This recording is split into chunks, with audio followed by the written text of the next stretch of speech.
My name is Sarah Leeuw. I'm an associate professor with the Northern Medical Program out of the University of Northern BC, and that's a distributed arm of UBC's Faculty of Medicine. I'm also a research associate with the National Collaborating Centre for Aboriginal Health, and have worked with them for 10 years.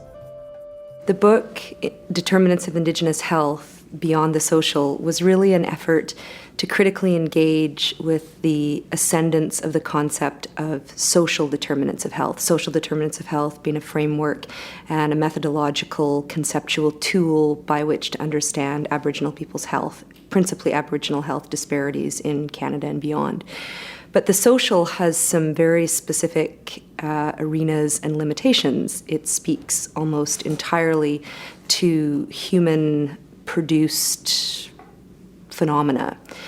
The geographic, on the other hand, includes both human production and non-human production. It includes ecological, physical, territorial, terrestrial components of the world.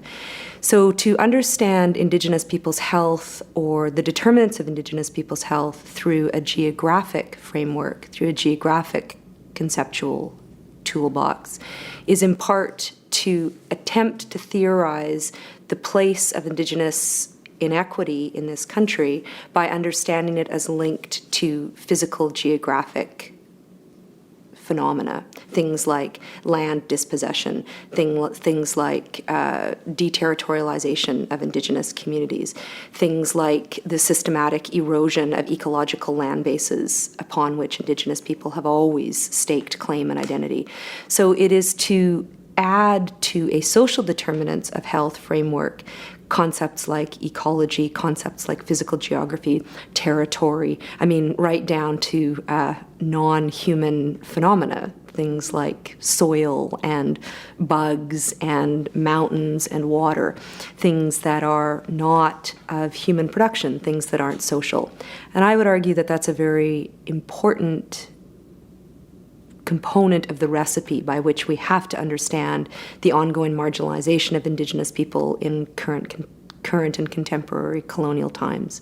To improve the health of Indigenous peoples in Canada and globally, it requires reterritorialization. It requires colonial power to step back from things like resource extraction on unceded Indigenous land.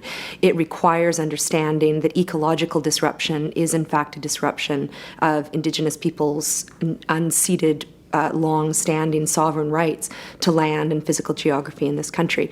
My sincerest belief is the only way that we will move forward in terms of equalizing the massive disparities that are an outcome of colonial power in this country is in fact to ground the relationships between Indigenous and non-Indigenous people. It is in fact to stop things like pipelines. It is in fact to historically understand that nuclear wastes have been dumped on Indigenous territories. It is in fact to understand that systematic corralling of Indigenous peoples on devastated or impoverished land bases is exactly why it is that we have Indigenous people today who are not offered and invited into the Canadian landscape as equal sovereign peoples in the country.